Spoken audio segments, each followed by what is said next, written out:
वांगे आणले, आता स्वच्छ चांगले धुवून घेते.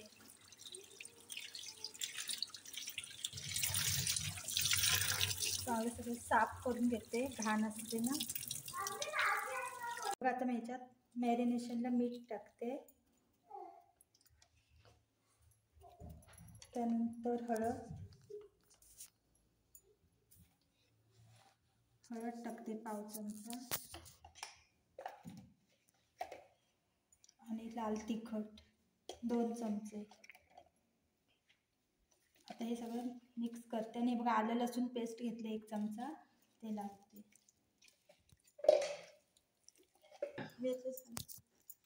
हे बघा आता मसाला मीठ सगळं लावून घेतलं. आता हे कोकमाचं पाणी टाकते आणि लावून घेते चांगलं.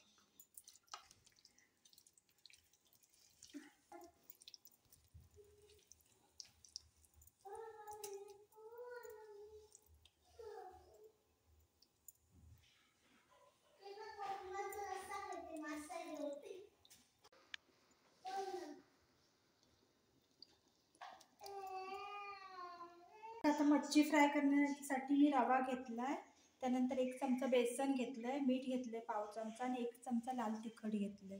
आता हे सगळं मिक्स करते मच्छी फ्राय करण्यासाठी.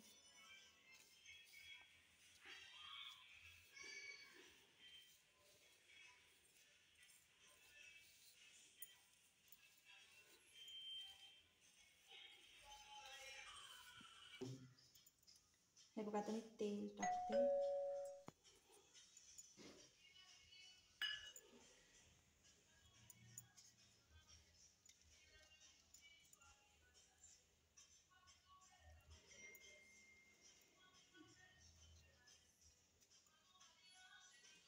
हे मच्छी आता फ्राय करते.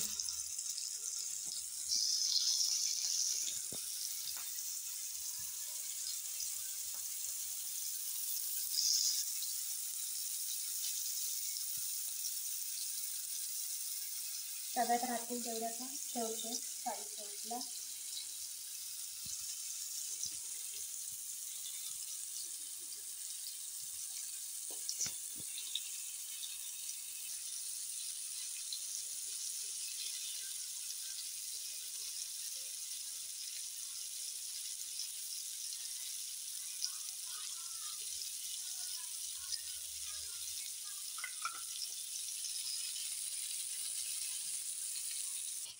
मासे पलटी करते.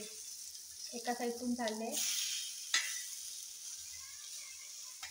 तेल जास्तच टाकले ना त्यामुळे जरा हे झालं.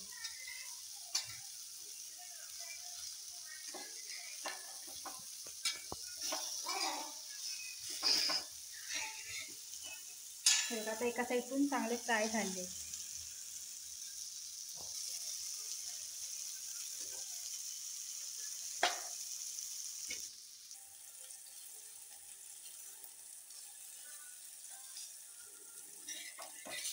हे बघा हे मधले ना ते चांगले असे भाजलेत, त्याचा जरा साईडला करते आणि हे जे भाजले नाहीत ना त्याचे मधी करते.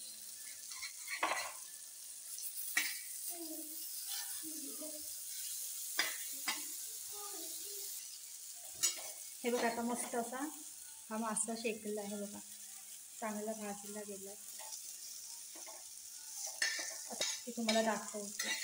हे बघा आता आपले मासे चांगले फ्राय झालेत. आता मी हे प्लेटमध्ये काढते.